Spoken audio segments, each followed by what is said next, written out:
John Philip Sousa, of course, was the American March King. That tune is from Austria.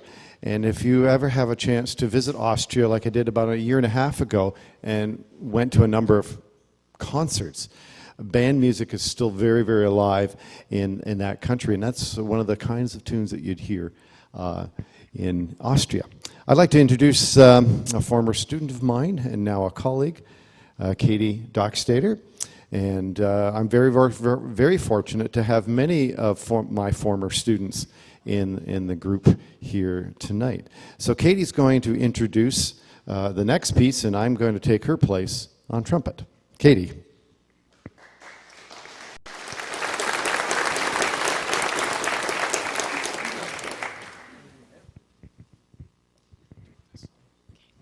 Okay, thank you all so much for coming tonight. I have a little bit to read to you about the next piece. As you're listening to it, you may start to think, okay, this sort of sounds like it could be the soundtrack to a movie. There's a reason for that. There isn't a specific movie, but this piece is what we call program music, which means that even though there aren't words to it, because it's an instrumental piece, there is a text that goes along with it. So this text happens to be about Norse mythology. So I'm going to sort of read to you what the composer had in mind when he was writing this. And so you can sort of picture it as you're listening. So it's inspired by tales of Nordic mythology. It tells the story of Ragnarok, also known as the Twilight of the Gods. An incredible war between forces of good and evil is fought, bringing about the end of the cosmos. After the destruction, a new and idyllic world will arise, and this new earth will be filled only with joy and abundance. So there's lots and lots more that I could read, but I think that gives you a good idea about what to expect from this piece.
So we will completely change tempos here. The next piece we're going to do is called A Simple Song.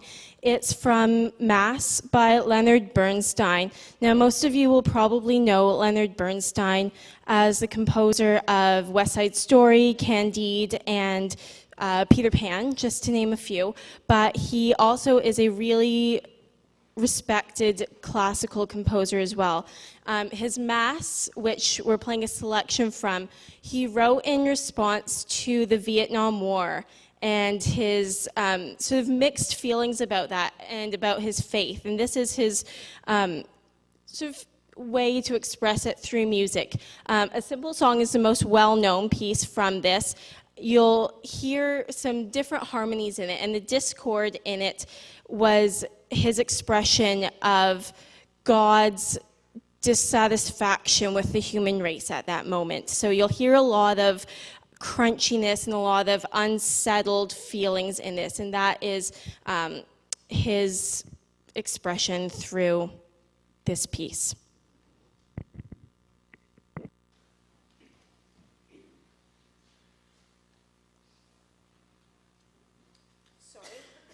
Chris. We also have two soloists. We have Nancy Ross on trombone and Chris Darrow on trumpet. So please listen for them.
Thank you very much, Katie. Let's give her another hand. Wonderful.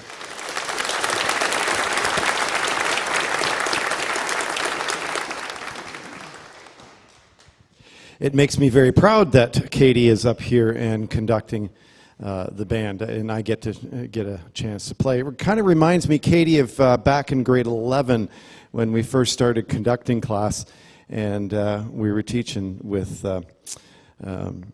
needlepoint sticks, trying to teach them how to conduct and not stab each other with them. So it brings back a few memories. I always like to finish the concert by saying thank you for coming this evening. We have one more tune for you. And I want to thank certainly Suzanne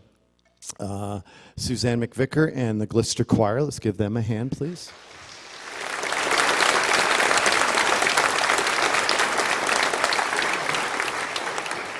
It's so nice to see young people singing, and it's very important that, again, please support them in any way that you can. Certainly, I want to thank Liz Tolchard and the Harbor Rares. Well done, gentlemen.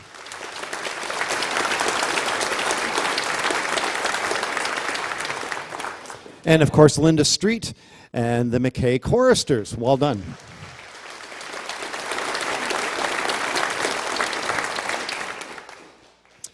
Now, there are many graduates in our group from the University of Western Ontario Faculty of Music, and one is featured in our next selection. And she studied voice and piano at university. So we decided to switch her over to percussion. And of course, I'm talking about, what's her name now again? Louise is, so she was kidding the other day. She says, I spent 4 years at universities and teachers college, and what am I playing? Nothing but a cowbell. And I said, no, wait a minute. Would you learn, please, how to play the cowbell correctly? So we are now going to feature Louise Dockstader in a piece called More Cowbell. And of course, this goes back to a joke for all music that had predominantly cowbell in the background, and it just, takes a lot of skill to keep it on beat.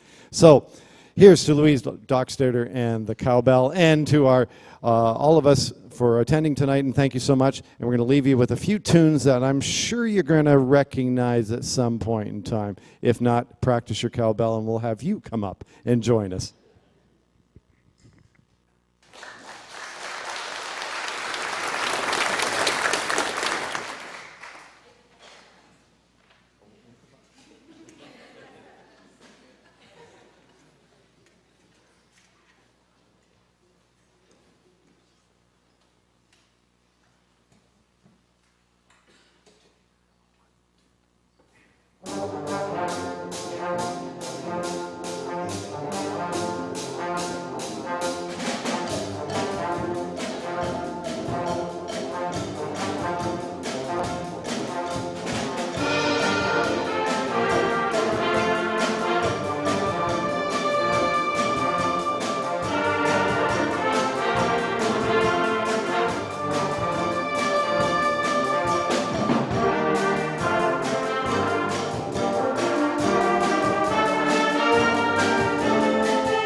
Thank you very much for coming out this evening, and please drive safely home. Thank you.